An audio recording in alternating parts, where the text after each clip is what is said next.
नमस्कार। आकाशवाणी जयपुर अजमेर से प्रस्तुत हैं प्रादेशिक समाचार।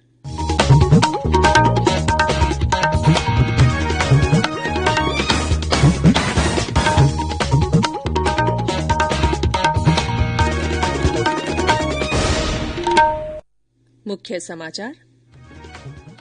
केंद्र ने आंदोलनकारी किसानों से अगले दौर की वार्ता के लिए तारीख तय करने को कहा। मुद्दों को हल करने के लिए बातचीत का किया आग्रह। राज्य के 12 जिलों की 50 नगर निकायों में आज उपाध्यक्ष का होगा निर्वाचन। प्रदेश में कोरोना संक्रमण से ठीक होने वालों की दर बढ़कर हुई करीब 95% और खेल मंत्रालय ने अगले साल खेलो इंडिया में 4 स्वदेशी खेलों को शामिल करने की दी मंजूरी।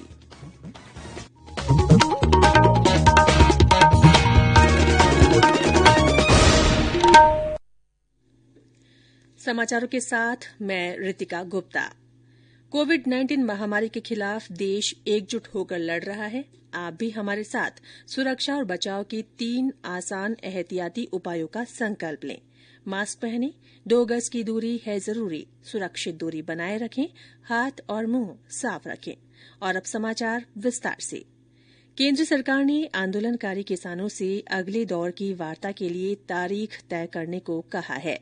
कृषि मंत्रालय में संयुक्त सचिव विवेक अग्रवाल ने किसान संगठनों को लिखे पत्र में उनसे मुद्दों को हल करने के लिए बातचीत का आग्रह किया है।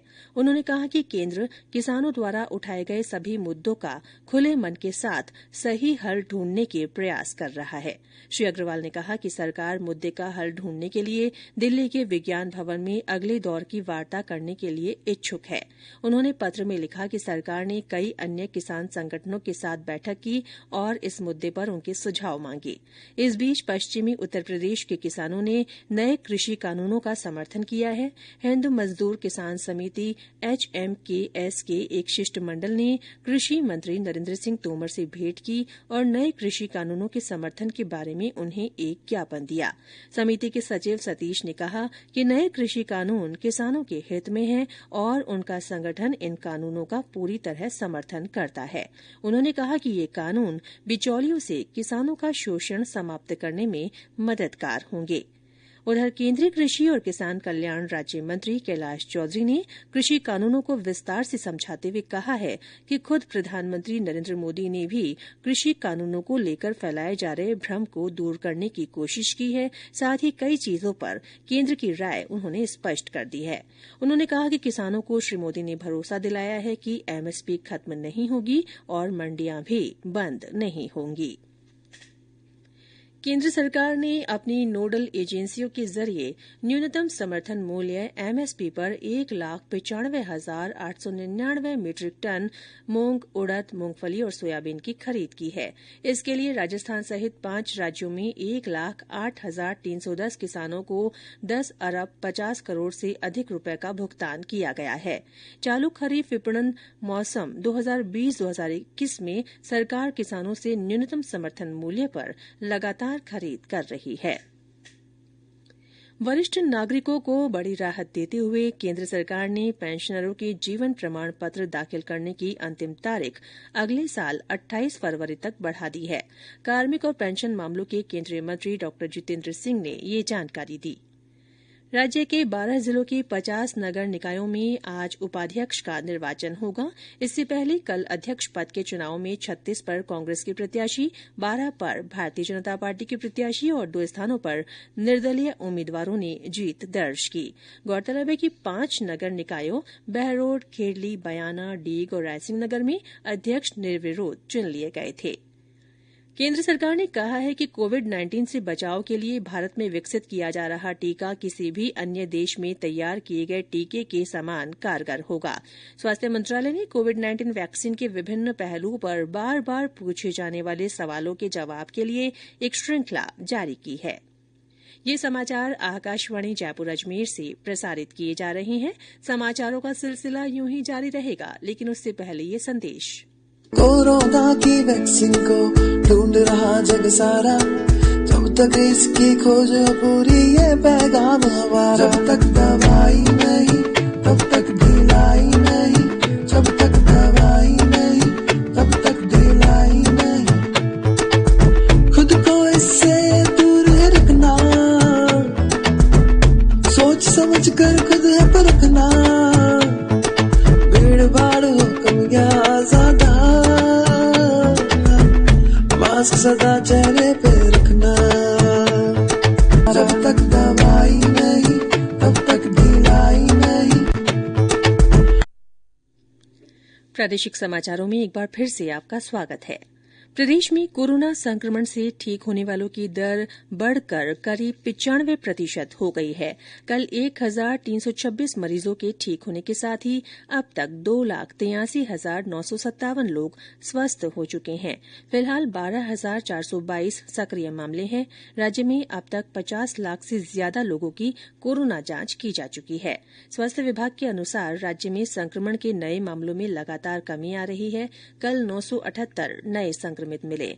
इनमें जयपुर में 199, जोधपुर में 110, कोटा में 82, उदयपुर में 55, भीलवाड़ा में 48, अजमेर और अलवर में 40-40, बूंदी में 39, नागौर में 38, पाली में 35, डूंगरपुर में 34, टोंक में 33, राजसमंद में 23, भरतपुर में 21, सीकर में 19, बांसवाड़ा में 18, बाड़मेर में 17, बारां में 16, सिरोही में 14, चूरू और बीकानेर में 13-13, जैसलमेर में 12, चित्तौड़गढ़ में 11, झालावाड़ में 10, धौलपुर में 8, झुंझुनू में 7, करौली में 6, दौसा और सवाईमाधोपुर में 5-5, प्रतापगढ़ में 4, हनुमानगढ़ में 2 और जालौर में 1 नया संक्रमित मिला है।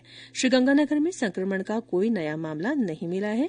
कल 9 और लोगों की मृत्यु के साथ मृतकों का आंकड़ा 2,617 हो गया है। इधर देश में भी रिकवरी दर बढ़कर 95.51% हो गई है। अब तक कुल 95,80,000 लोग स्वस्थ हो चुके हैं।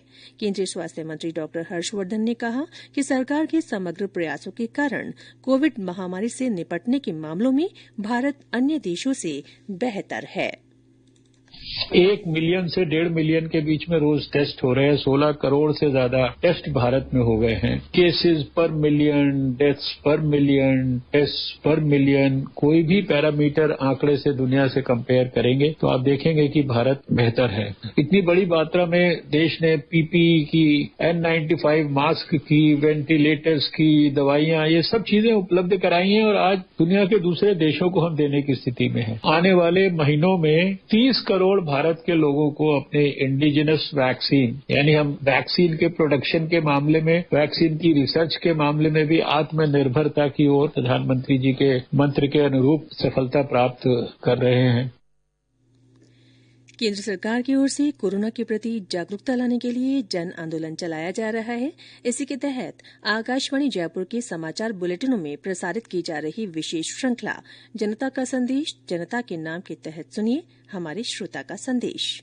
नमस्कार, मैं गोमाराम गावलेल सर, जिला बाड़मेर, राजस्थान। देखिए, कोरोना का कहर अभी भी जारी है, इसलिए कुछ सावधानी बरते, जैसे 2 गज दूरी, मास्क है जरूरी, हाथ और मुंह साफ रखे, भीड़ भाड़ से बचे, सार्वजनिक स्थानों पर नहीं थूके। अगर ऐसा आप कर लेंगे तो आप कोरोना को मात दे सकते हैं। Thank you. आकाशवाणी के अन्य श्रोता भी कोरोना जन जागरूकता आंदोलन से जुड़ सकते हैं। इसके लिए आपको अपना संदेश रिकॉर्ड कर या टाइप कर हमारे व्हाट्सएप नंबर 9414052368 पर भेजना है। चयनित संदेशों को आगामी बुलेटिनों में शामिल किया जाएगा। खेल मंत्रालय ने अगले वर्ष खेलो इंडिया में 4 स्वदेशी खेलों को भी शामिल करने की मंजूरी दे दी है। हरियाणा में होने वाले इन खेलों में गटका, कलरी पयट्टू, तांगटा और मलखंभ की स्पर्धाएं होंगी। खेल मंत्री किरेन रिजिजू ने इस फैसले की जानकारी देते हुए कहा कि देश में स्वदेशी खेलों की समृद्ध विरासत है और खेल मंत्रालय इन खेलों के संरक्षण, प्रोत्साहन और लोकप्रियता को प्राथमिकता दे रहा है। और अंत में मुख्य समाचार एक बार फिर। केंद्र ने आंदोलनकारी किसानों से अगले दौर की वार्ता के लिए तारीख तय करने को कहा है। मुद्दों को हल करने के लिए बातचीत का आग्रह किया है। राज्य के 12 जिलों की 50 नगर निकायों में आज उपाध्यक्ष का निर्वाचन होगा। प्रदेश में कोरोना संक्रमण से ठीक होने वालों की दर बढ़कर करीब 95% हो गई है। और खेल मंत्रालय ने अगले साल खेलो इंडिया में 4 स्वदेशी खेलों को शामिल करने की मंजूरी दी है। इसी के साथ प्रादेशिक समाचार बुलेटिन समाप्त हुआ। हमारा अगला बुलेटिन हिंदी में दोपहर 12:30 बजे प्रसारित होगा। नमस्कार।